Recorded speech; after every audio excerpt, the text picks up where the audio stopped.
Okay, we've been talking about early agriculture in the Near East, so let's concentrate on one site and see what we can learn from it.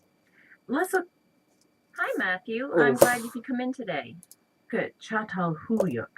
Um, okay, we've been talking about early agriculture in the Near East, so let's concentrate on one site and see what we can learn from it. Let's look at l.lhu. I better write that down. l.lhu. That's about as close as we get in English. It's Turkish, really. The site's in modern-day Turkey, and who knows what the original inhabitants called it. Anyway, l.lhu wasn't the first agricultural settlement in the Near East, but it was pretty early, settled about 9,000 years ago, the Neolithic period. And the settlement, town really, lasted about 1,000.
Years and grew to a size of about 8 or 10,000 people.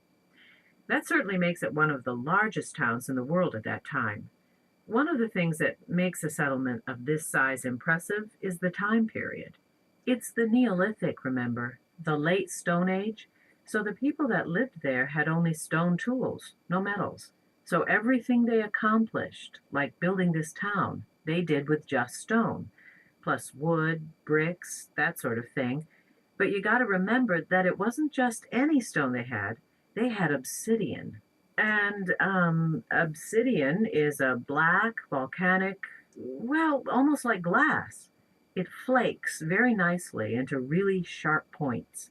The sharpest tools of the entire Stone Age were made of obsidian, and the people of Çatalhöyük got theirs from further inland, from central Turkey. Traded for it, probably. Anyway, what I want to focus on is the way the town was built. The houses are all rectangular, one story, made of sun-dried bricks. But what's really interesting is that there are no spaces between them. No streets, in other words. And so, generally, no doors on the houses either. People walked around on the roofs and entered a house through a hatchway on the roof, down a wooden ladder. You can still see the diagonal marks of the ladders in the plaster on the inside walls. Once you were in the house, there would be one main room and a couple of small rooms for storage. The main room had the hearth for cooking and for heat. It would have been pretty cold during the winters. And it also looks like they made their tools near the fire.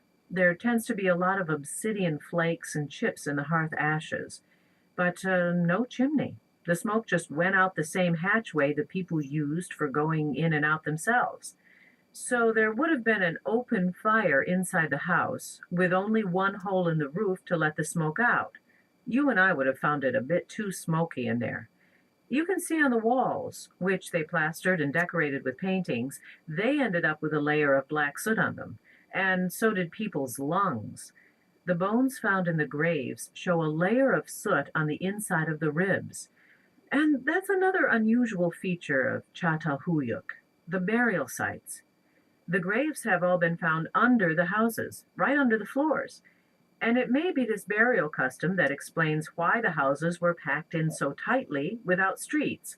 I mean, you might think it was for protection or something, but there's been no evidence found yet of any violent attack that would indicate that kind of danger.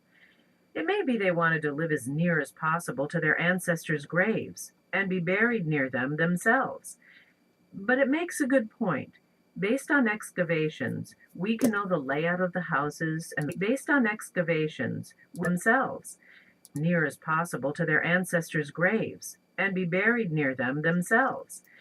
But it makes a good point. Based on excavations, we can know the layout of the houses and the location of the graves, but we're only guessing when we try to say why they did it that way. That's the way it is with archaeology. You're dealing with the physical remains the people left behind. We have no sure access to what they thought and how they felt about things. I mean, it's interesting to speculate, and the physical artifacts can give us clues, but there's a lot we can't really know. So, for instance, their art. They painted on the plaster walls, and usually they painted hunting scenes with wild animals in them. Now, they did hunt, and they also raised cereal crops and kept sheep, but we don't know why so many of the paintings are of hunting scenes. Was it supposed to have religious or magical significance? That's the kind of thing we can only guess at, based on clues, and hopefully further excavation of l.lhu will yield more clues, but we'll probably never know for sure. For today's Okay,